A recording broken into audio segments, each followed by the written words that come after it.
Okay, good evening. Hello, how are you doing? My name is Alan Friesen. I sometimes call myself the acapellist. And with me is Brother Scott Sweetman. Brother Scott, how you doing tonight? I'm doing great. How about you, Alan? You're looking good. Thank you, thank you. Do you like my little purple whatever this thing is? I do. It's very, very regal.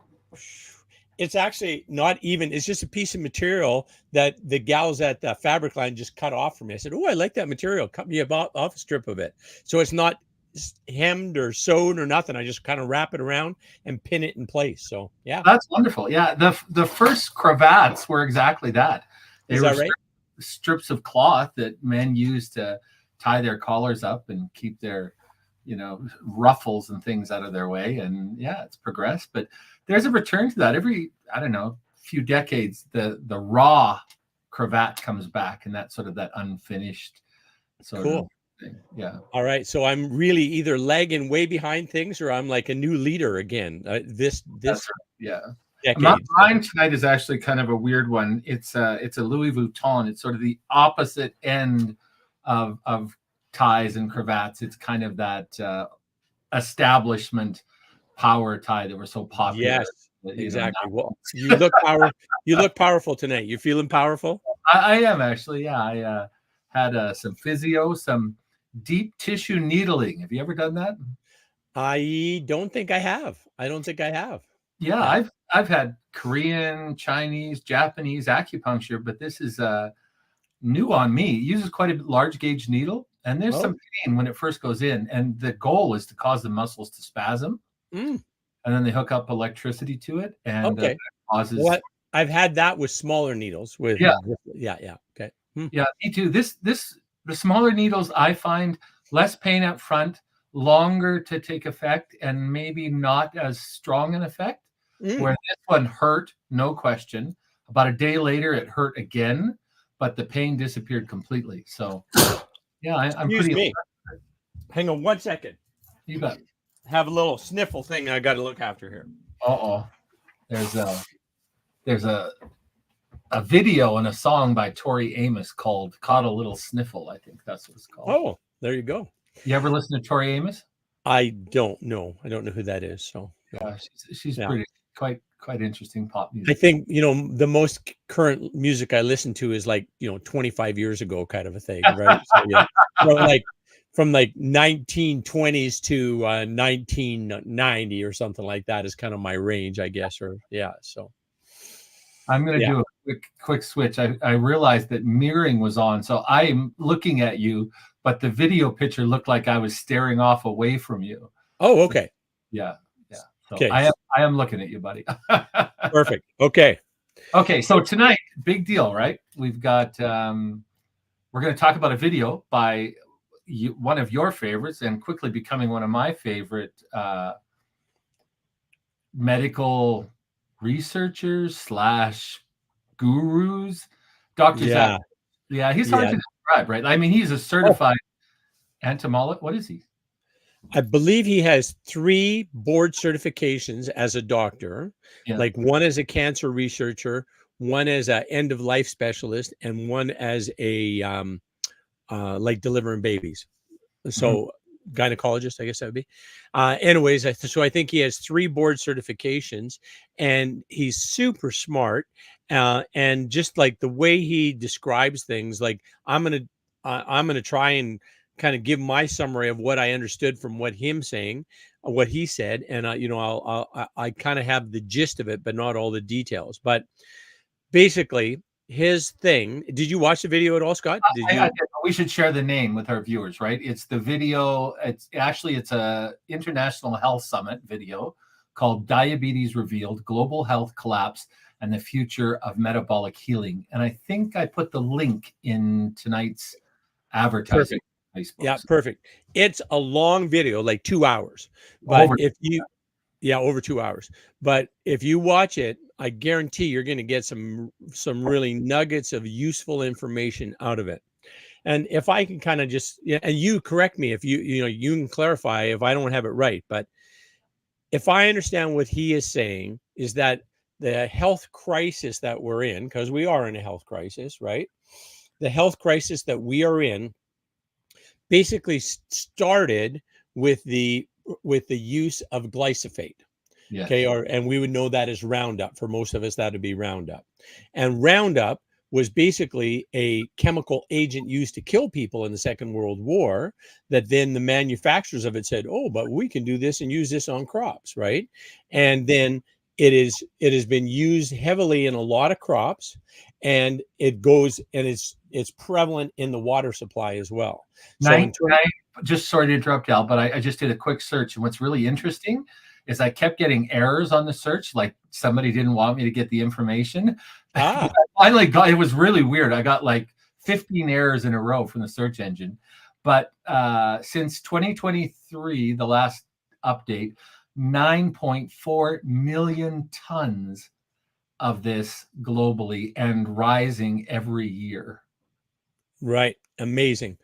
And so, if I understand kind of the evolution of where we are right now, when glyphosate first started to be used on crops, then what we saw was, one, it kills everything in the soil, right? Everything. So like where we need a healthy microbiome, the soil needs a healthy biome, right? With a variety of bacteria and those kind of things in it. But this just kills everything. So then the soil becomes just like dirt. It's just a medium. It could be anything that you put nutrients in, and then the plant absorbs what it can. But it's not the rich environment that a fully functioning plant to grow to a fully functioning fruit or vegetable kind of a thing needs in order to provide the maximum nutrient quality. So with the use of glyphosates, our food became way less nutritious. And then with it being way less nutritious, we would eat it, but it would not satisfy our body needs. It wouldn't give us the nutrients and vitamins, minerals, etc., that we would need from that food.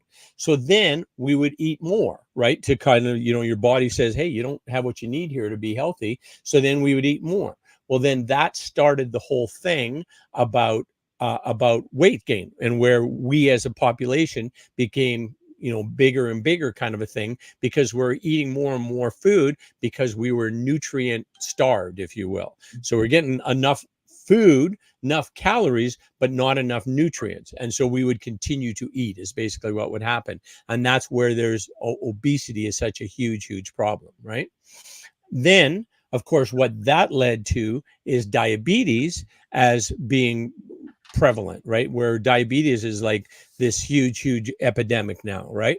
And so, and then with diabetes as well, and with the continued use of glyphosates and eating what the fast food, processed foods, that kind of thing, that are just like swimming with glyphosates kind of a thing, then that caused leaky gut.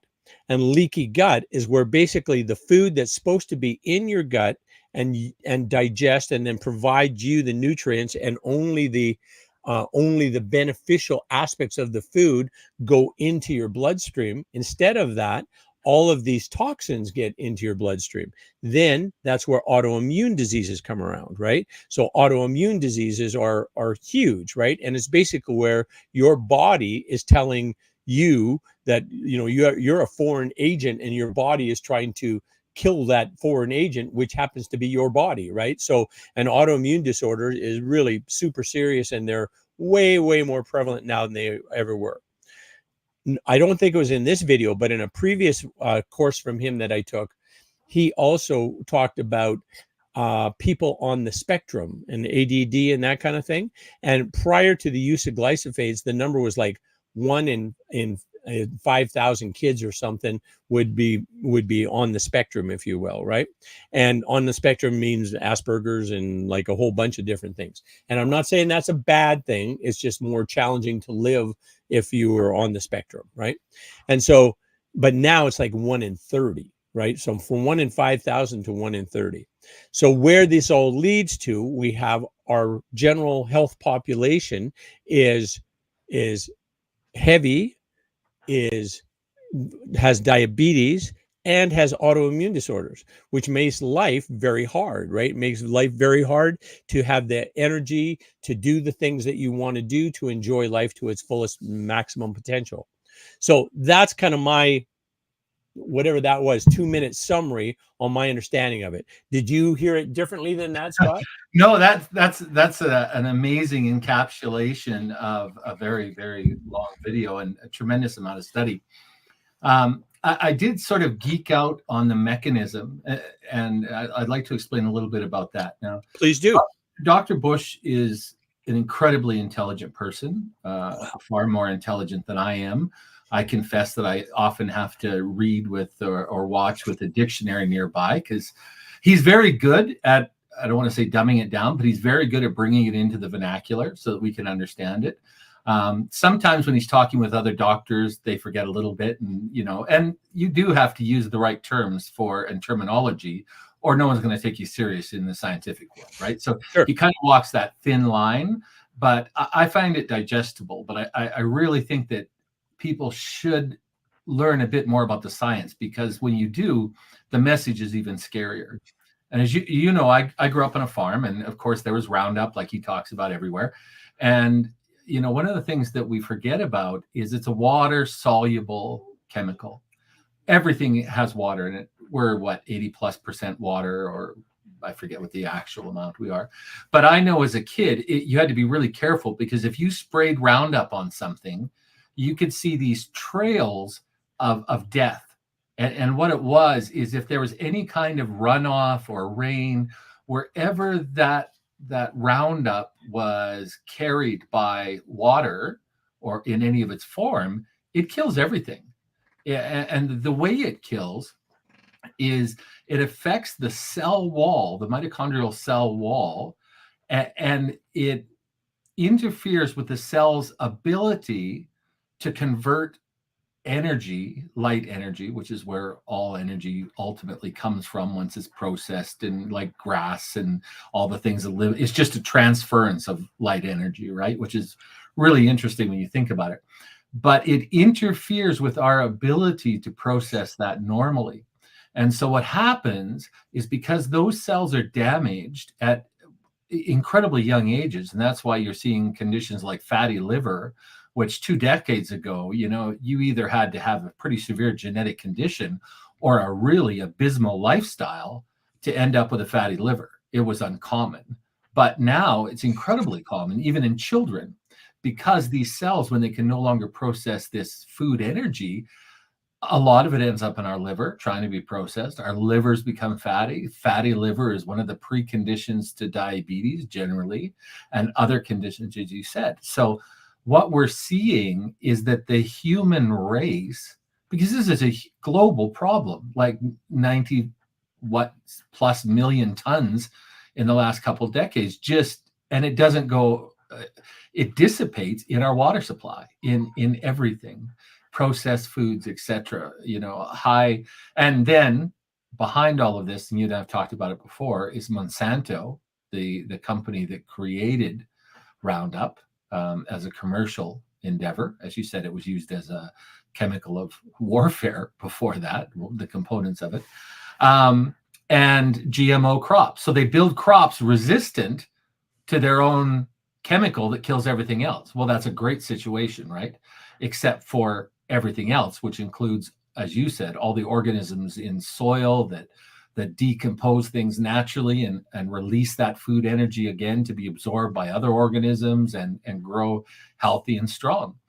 So it is, when I first read the title of this video, I thought, okay, nice title, but it is truly, if you follow the science, it is a risk to human development and existence on the planet, pure and simple, on science, not based on touchy-feely, gee, let's all get together and live nice lives. It's a fact that we have a problem, among many, but this is a very grassroots one. It attacks our cellular makeup and the way we produce food and distribute it, etc. Now, children are exposed to it so young that it is affecting our development as organisms. Mm-hmm. Yeah, definitely. No question. Yeah, well said, Scott. Yeah, that's definitely the mechanism. And you know what? I know that there are some countries, actually Google this while we're sitting here. There's some countries that have banned glyphosate. Not many, and certainly not North America, but there's some countries that have banned glyphosate use because they're obviously see where this trend is going and how damaging it is for the humans that live in their part of the world, right? So, what does the results say? I'm just trying to spell. I'm fighting with how I spell glyphosate. Let me see here. I think it's GLYSOPHATE. Is that it? Yeah, it's thinking. Okay. Okay. The whole Austria, Vietnam, Luxembourg, Mexico, Bermuda, Thailand, Germany, France, Italy, Netherlands, Malta, Sri Lanka, Argentina. Now, the ones on the bottom of that list. So France has limited, imposed restrictions. Italy, it's in certain areas near public parks and schools. Netherlands banned non-commercial use. So there's conditions in this group. Sri Lanka initially banned it, but then lifted it, citing crop losses. And so there are definitely countries, Austria banned it outright. Vietnam banned it outright. Luxembourg. Scott, let me just interject. Our favorite sister Sherry Mead is watching with us, and she says, "Hi guys, hey Sherry, Hi thanks Sherry. for joining us."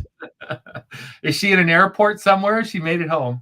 I don't know where she's at, but anyway, she's joining us, so that's nice. We nice. Always love to be in the presence of the amazing Sherry Mead. So yes. Very, very good adjective. Amazing, and at the moment traveling, Sherry Mead. Exactly. So a number of countries. I don't know how many was on that list you did, but it's like 12 or 15 or 13 in total on that list. Yeah. Right. So I've banned glyphosate use because they see the negative effects that's having on the population of the people that live there, right? And so in our case as well, glyphosate is certainly something that is causing us damage, right? And if you watch the video, kind of the suggestions he has, like, one would be to be an activist to try and get glyphosate not be used in our part of the world as well, right? But further, the things that you can do like right now are, choose foods that wouldn't have been sprayed with glyphosate, right? Which usually means organic, right? Which I realize is at a higher cost. And there's like, I think they said the dirty dozen. There's like 12 foods specifically that you really want to have ensure they're organic because of their how easily that glyphosate gets into that fruit or vegetable, right?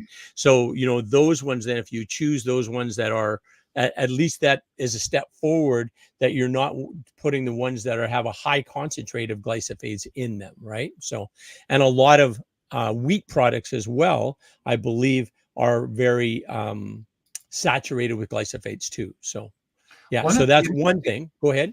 Sorry, I was just going to say, right on that topic is, and I forget the other doctor's name. In the video, there's the three main presenters, and then other things. But he owns a clinic, maybe more than one, that does therapeutic plasma exchange. Yes. And this is something that I had to look up, and I think our viewers may find this really interesting. And so what happens in therapeutic plasma exchange is blood is withdrawn from the patient, and then using a centrifuge and a complicated machine that's designed just for this purpose, the blood is separated into its components: red blood cells, white blood cells, and platelets, and plasma. Then the plasma is removed and is replaced with either fresh frozen plasma or a substitute, something called albumin. Albumin. Albumin. I think it's pronounced albumin, I believe. Perfect. And then that sort of cocktail is returned to the patient through transfusion. And it's one of the few ways to actually remove these types of carcinogens from your blood. Now, there are risks. It's incredibly expensive. 4 treatments, and his clinic did him for $8,000 a treatment. Normally, clinics charge $15,000 a treatment or something for them. His point was, is the people that really need them are usually not the ones that can afford it, right? The people that are eating the cheaper food, the highly processed food, you know, they can't spring out for a $90,000-$100,000 treatment like this. Right. Yeah. But Yeah, interesting. the other, do we know that doctor's name? There was that doctor, and then there was the woman who was an Ayurvedic professional. Yeah, Dr. Edwin Lee, MD, Okay. is the one that was in the plasma exchange overview, and Bridget Atwell Balin is the lady's name. Do you want to talk a little bit about what she had to say? Well, I am a big fan of Ayurvedic medicine, as you know. I'm actually in the middle of taking another course on it. I've probably kind of taken, I don't know, I'm going to say 200 hours of, Wow. yeah, 200 hours of studying Ayurvedic medicine, mostly videos. And there's so many super talented folks and this is not a new thing, right? It's been around for 5,000 years, right? Nice. And so basically for our viewers, a summary is that there's 3 different dosha types, and these different dosha types, and there's Kapha, Pitta, what's the third one? Kapha, Pitta. Anyways, there's 3, it'll come to me. 3 different dosha types. See, when you're affected, you have memory loss. That's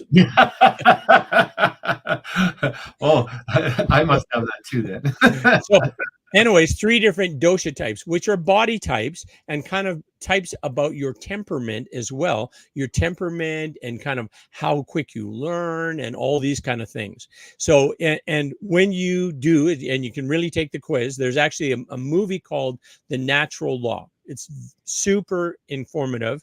And when you take and watch the movie, they'll say, hey, here's the link to do the quiz, right? And then you figure out what your dosha type is. And when you read the descriptions or hear the descriptions of your dosha type, when I read it, it's like, oh man, that describes me. Yeah, that is true. That is how I am, right? In terms of even how you learn, like, you know, there's some of the dosha types people like just learn really, really fast, but they don't retain, right? Okay, now I'm what's called a kapha, and a kapha is like slow to learn, but when they get it, oh, they get it and they retain it and they apply it, right? And they have the kind of the slow and steady type of a thing where when they know how something works, they can be engaged in it over the long term and feel very gratified with it, right? Whereas some of the other dosha types, it's not that way. Then they'll learn something and then they have to jump to something else, and you know, that kind of thing. Corolla turned me on to this doctor, and he's a psychologist actually, and he is also about Ayurvedic. To hear him talk, it's hilarious. And every once in a while, he throws in a East Indian accent just makes it a little more fun, right? That kind of thing. He's great. I'll think his name in a moment too. But so it's incredibly surprising how accurate these dosha type descriptions are. So then from there, you choose foods in order to kind of balance your dosha imbalance that you have. If you're too much kapha, vata is the other one. Yeah, so vata, pitta, and kapha. So if you're too much kapha, then you will choose foods, beverages, etc., practices that kind of balance that kapha out. And then in so doing, you maximize your energy, you maximize your health, you maximize, you know, that your mitochondria, how they work and how they produce energy for you. You lengthen your telomeres even, kind of a thing, right? If you get the right mix, right? And it's all about what they're calling Agni. And Agni relates to your digestive fire, but it's not just about food. So basically the thought process is, if there's anything that we experience, whether it's food that we put in our body, drink that we put in our body, emotions that we experience from situations that happen in our lives, if we fully digest those, there's no harmful residue that remains. If we have not, there's this thing called ama. And ama is a toxin to us, right? And if it's in our foods, then it stays in our bodies and then could manifest later, like, and not, this is an immediate thing, but Right. could manifest later as cancer or as some other sort of diseases, right? And if it's in our in terms of our emotions, the same thing can happen, right? We've got this undigested experience, if you will, that has this toxicity tied to it. And then once we understand that and we live in accord with your body type and your that kind of a thing, and it's not just about food, not just about drink, it's about sleep. As an example, it's about getting enough sleep.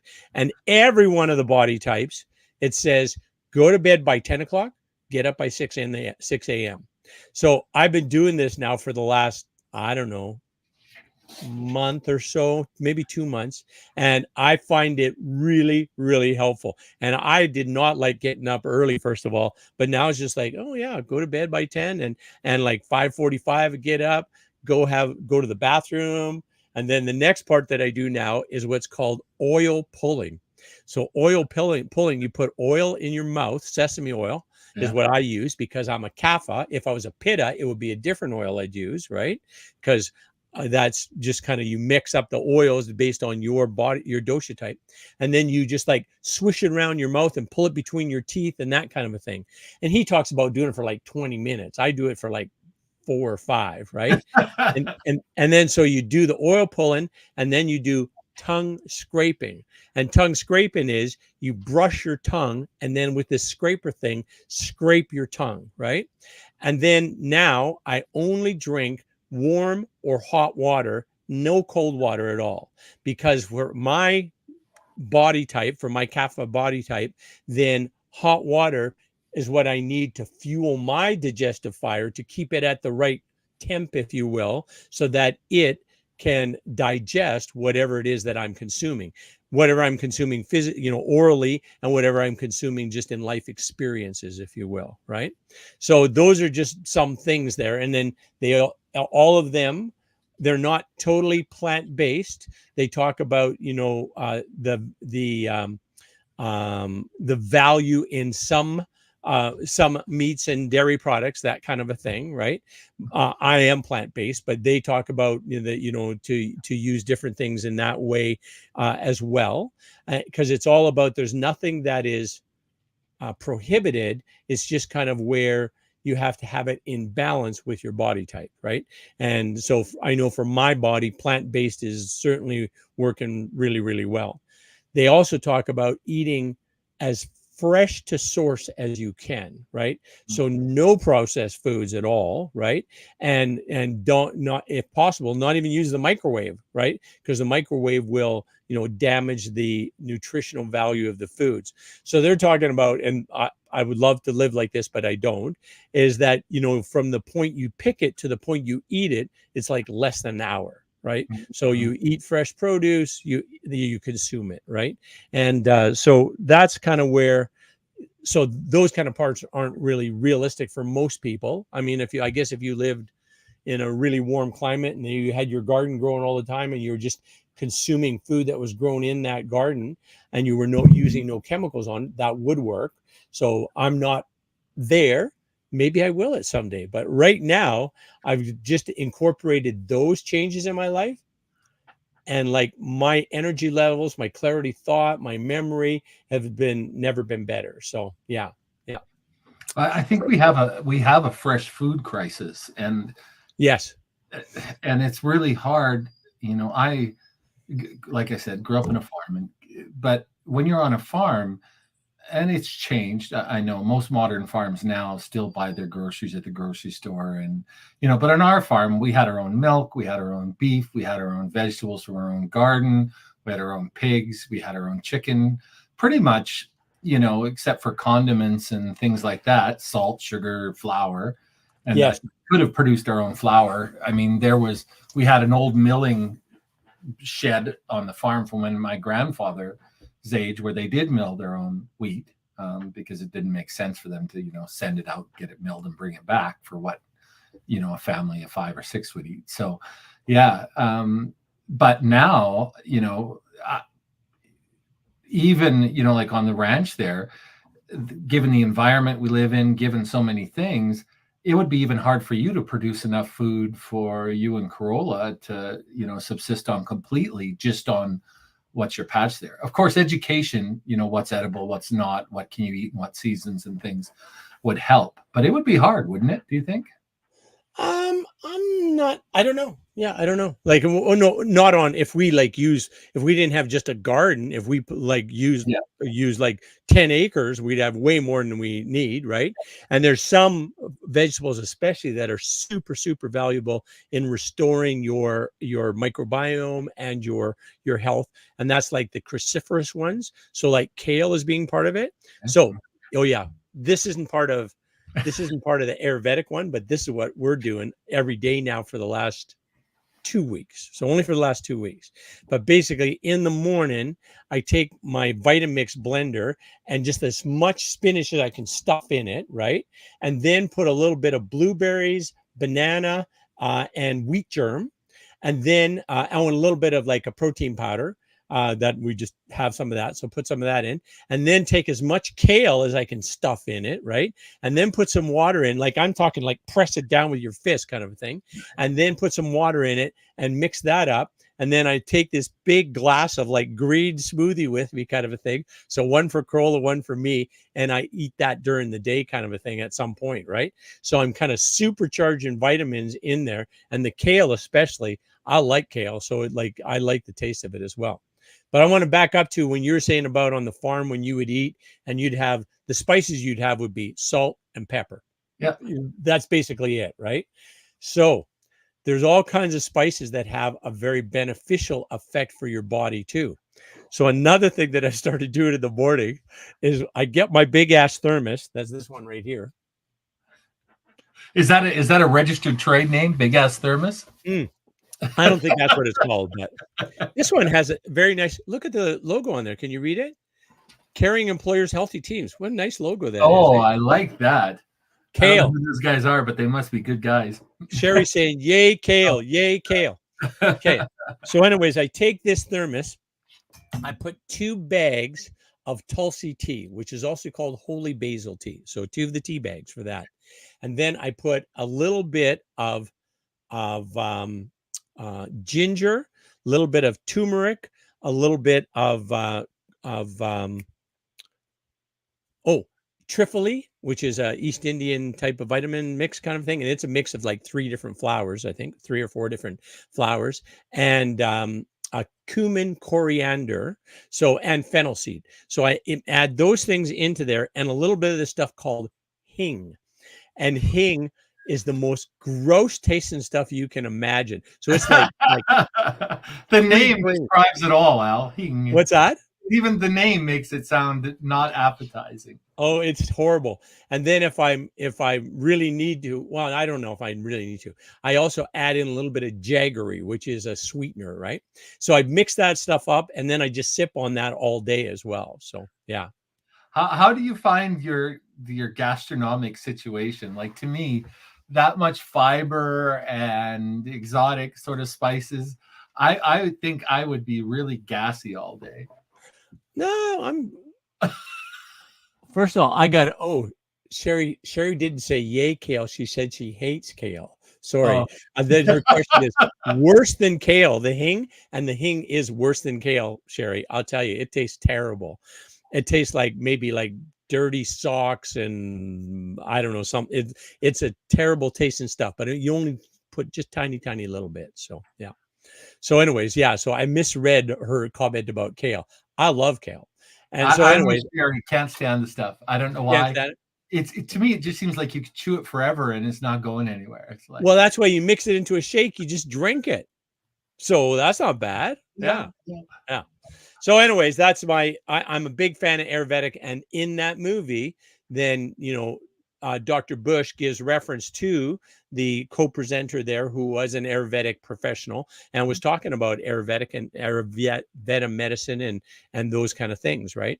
But that's my little quick summary of Ayurvedic, what I know about it. So more spices that are in tune with your dosha, sleep from like 10 p.m. to 6 a.m., more hot, in my case, in my dosha type, more warm and hot liquids, no cold liquids, more plants as well. So yeah, so those kind of things, and then the whole oil pulling and the tongue scraping, right? So those are all the things that I do. But I got to say, man, I What is feel the real. oil pulling tongue scraping for? Like, is it, what does it do? If I understand it correctly, you have a residue that builds up in your mouth over time. So, like anything that is of a negative ilk that is in your body concentrates on your tongue and in your mouth. So, over that period of time when you're not consuming liquids, that kind of thing. Maybe it kind of dries, congeals, or something. Anyways, in the morning where you do the oil scraping, or pardon me, the oil pulling, then the oil would be absorbing those things, and then you spit it out. You don't drink Oh, it, I see. right? And then yeah, so and then the tongue scraping, you scrape that residue that's on your tongue, and then again spit that out as well. Then flush your mouth, and then start with warm, in my case, warm or hot water with that tea mixture that I drink. So yeah, I do know, and I did notice there's a number of Asian cultures where tongue scrapers are as ubiquitous as toothbrushes. yeah, And I don't know if we ever really had that tradition in the West. I haven't encountered it, but yeah, like you say, I know that in parts of Asia, like convenience stores will have a little pack with a toothbrush and a little tongue scraper and a little toothpaste, like for travel. And yes, here it would just be the toothbrush and the toothpaste and maybe some floss. uh, yes. Very different. So that's Yeah, interesting. I think there's a lot of cultures that incorporate that in their practice. Oh, and also oil, like oil massage, like self massage, or that you get or give it for to a loved one, kind of a thing, before bedtime, especially, like and then that oil, so you oil massage your feet, and that kind of thing, or could have give yourself a whole massage kind of thing. My hair is a little oily today because I put some oil in my hair this morning, and so that sometimes is works that way too. So anyways, yeah, that's like all parts of it. But it's just it's a they're all super simple, small things that anybody can do, and they cost next to nothing, right? You get a thing of turmeric, and it's like, $3 for a big thing of turmeric, kind of a thing, right? But in terms of its value in our body, it's huge, right? So yeah. Well, it's funny you talked about that because we just yesterday and today, the first 2 days, is I ran into a fellow that on the internet that I had read some of his stuff before, and he's actually in fashion. He's not actually in health. A British fellow, and he started a number of years ago where every morning he wakes up and drinks water with chia seeds in it that have Oh, okay. soaked for 8 to 20 Yeah. minutes. Some people like to soak it until it becomes like a pudding kind of consistency, or overnight, or lots of variations on it. But one of the things that he said is it helped him stabilize his blood sugar and energy levels. Mm, Because, if one of the things that I found in losing weight is my blood sugar changes a lot, right? mm, Because, you can actually, when you're overweight, you can lose weight faster than your organs can adjust to the weight mm, loss. And that causes imbalances, which is where a lot of my discomfort and, sort of secondary issues come from, is the rapid weight loss. And I don't know, 2 days, it's been good. I find it's very filling. It's not unpleasant at all. And we'll see where that goes. But like you said, it's simple change, cost me next to nothing. There's no harm in it. Like, you can't hurt no. yourself by Yeah. doing it. There's argument whether it's going to benefit you at all, but there's nothing I could find that said, "Oh, this is dangerous and you might hurt yourself." So why Yes. not give it a try, right? Exactly. Oh, Even a placebo, if it works, why not? Let's. exactly. If it can't do you any harm and there's a potential it works, I mean, that's great news. One other thing too, do you remember the doctor, not Dr. Zack, but the other doctor? What was his name again? Do you recall? Sorry, I have it right here. Edwin Lee. Sorry. Yeah. So at one point in the presentation, he talked about the drug Ozempic. Yes. And Ozempic is like, it has been initially it was only for people with diabetes, and then people who didn't have diabetes started using it extensively, right, as a weight loss drug. And so he talks about Ozempic, and that it does help people lose weight. That is true. It's incredibly expensive. And then he had made reference, and this is, I thought, amazing, of a supplement that you can buy that comes from a flower in, I forget where, maybe it's Afghanistan. I can't remember where it came from, but it comes from a flower. It's a supplement you can take. You can buy it on Amazon, and it's called Calocurb, Calocurb. And Mhm. so it's cheap like crazy, no side effects, and for many people, they get as good or better results than they do from taking Ozempic, which is definitely a drug that has side effects. It's just like, wow, that's amazing. And him as a medical doctor saying this, right? So yeah. This is how prevalent Ozembic's become as a weight loss drug, which is not what it's intended for. At one of the recent award ceremonies, and I really forget her name. She's an American actress. She was on Married with Children, Oh and yeah. she had a double mastectomy, really quite young, but she continued acting and was an advocate for these things. And she's uses a cane to walk now, and she won an award, and she goes up to the mic, and she was very funny. And one of the things she said is "body, not by Ozempic." And that got a huge laugh out of the crowd, and it was very funny. And what I thought was very interesting is that, a whole auditorium filled with Hollywood A-listers would know enough about Ozempic that joke would be Yeah, hilarious. relevant. Yeah. Like that shows a level of penetration into our culture, not for Yeah, its intended use. No, I'm not saying it's bad for weight loss, but that's obviously not what it was intended for. yeah, And you know, we're so quick to embrace drugs that can have results regardless of the consequences or side effects, that I don't know why more people don't try some of these very simple. They might sound foreign, they might sound bizarre, they might sound nuts, but what do you have to lose, really? I mean, as long as they're not going to hurt you. It's like the exactly. you see it in the water, it's like you're oil pulling. I don't quite get that one, but it's not going to hurt you. So if it benefits you, who cares? If you Well, can not afford the oil, yeah. who cares? You're not hurting anyone else. You're not hurting yourself. Why not give it a try? And, as we know, there's a placebo effect for everything, right? If I believe it works, then it's going to work, right? In my body, it's going to be beneficial for my body if I believe that that's something that has been a beneficial practice for me, right? So, yeah, Almost every successful oncologist or cancer doctor that I've ever met, a successful one, and by successful I mean with patients, not necessarily that they all recover or that a large number recover, but all end up very happy with their end of process, however long that is or isn't. right. One of the things that they have in common is they believe in the strength of belief, Mhm. and they don't discount that. And next week's show, this is a great segue actually.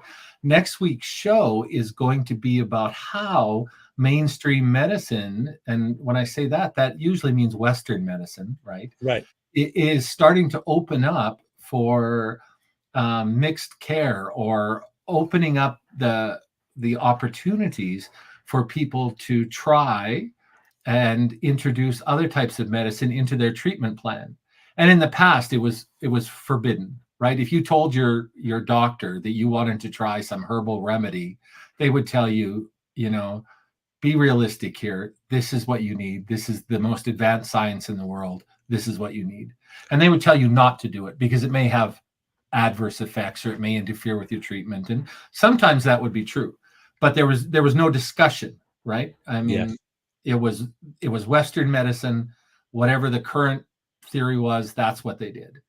And Scott, our co-host, Sherry, has just offered you that it's Christina Applegate is the actress that you're oh, referring to. Christina thank you. Applegate. So Yes, I do know her name, and I have whatever you have, Al. That's I may be the slow to learn and quick to forget guy. I don't know what dosha that is, but yeah, and I really admire Christina Applegate as an actress and as a human being, because she seems very real, and she makes fun of herself a lot, not in sort of that self damaging way, but in that way that, I can find this funny and I can move through this and survive this, which I really admire as a trait in people.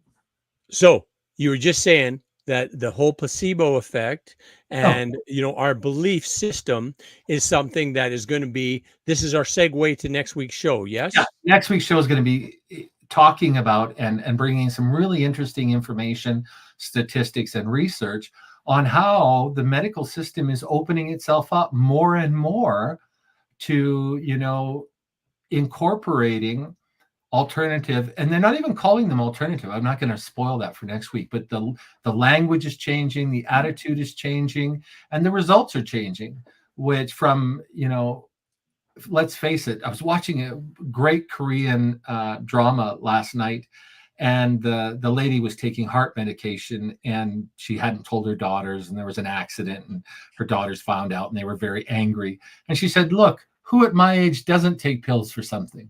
Hmm.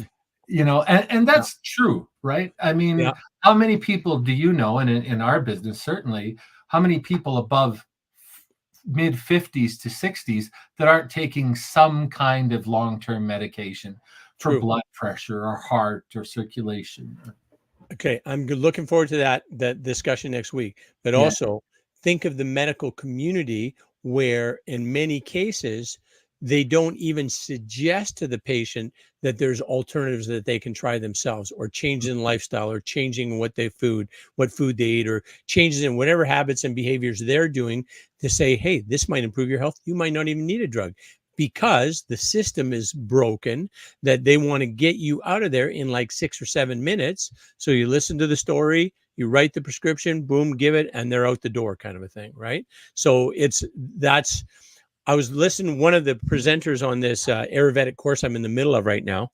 She's a female doctor who was in the standard practice kind of a thing, right? She was a cancer doctor, and so she would, of course, prescribe drugs. That was her thing, right? And prescribe this treatment kind of a thing.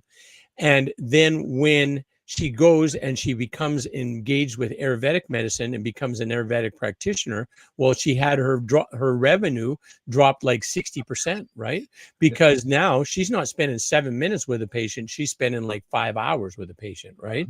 And so she can only see so many patients, and they can only afford to pay so much, kind of a thing. But for her, it was where it was redeeming for her that she was making a much more positive contribution to their health and well-being, right? So it's a beautiful story. It's a whole, if it wasn't part of the course, I'd just say, let's share it and talk about it. It was great. So I'd like to hear that. I do want to say, though, that, sometimes people get the wrong opinion.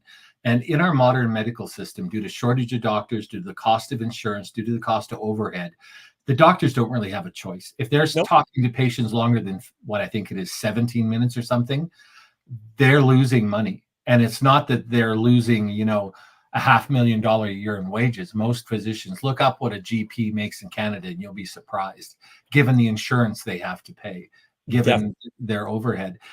Overhead, and they enter as once they've taken that, whatever, 10 years of education, or 8, whatever the number is, right? They start with huge debts, right? That most of us would never ever face those kind of debts, right? And it's not that they have a home to show, it was for their education. Sister Sherry says, hey, if Eastern medicine has worked for thousands of years, it must have some credibility. Well said, Sherry. Okay, wrap us up there, Scott. Make sure you tune in for next week's show. It's going to be a great follow-up of what we were talking about tonight. But from my good friend, the acapellist Alan Friesen, who's rocking a great purple cravat tonight, and myself, Scott Sweetman, we'll see you next week, Thursday night, same place. Take care. Be well. And can I suggest from our co-host Sherry as well? Yes, Right, please Sherry? join us, Sherry. Join us on air next week. All right. See ya. Get him out to